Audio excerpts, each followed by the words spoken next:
بعض وقتا در زندگیت بعض از آرزوها باید برآورده نشه. اگر برآورده شوه به او برسی میفهمی که چی هم نبود.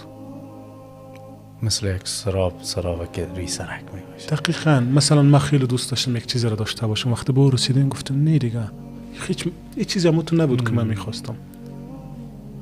بعض آرزوهایی که من حس میکنم باید میماند، باید آرزو میماند. یکی از ویدیوهای رنی رو میدونم بسیار گپ جالب گفته بود. گفت درست است با صبر همه چیز میتونی به دست بیاری، ولی من با اسکیل 2 سالگی میخواستم، نه در 2 سالگی.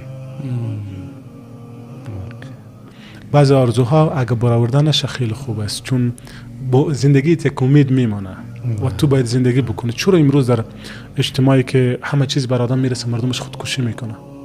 چون چیز دیگه باقی نمانده.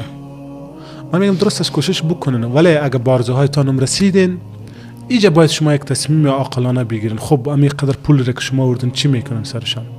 خدا شاید است، من کسایی را میشناسم که در یک شب بازارها افغانی فقط مصرف شوخیشان است، در حالی که مو افغانی میتونه به یک خانواده فقیر و غریب نان شوه، در بخش تعلیمشان مصرف شوه. و من حس میکنم که چقدر خوب میشه بعض آرزوها باقی مانه و هیچ وقت برشان نرسید.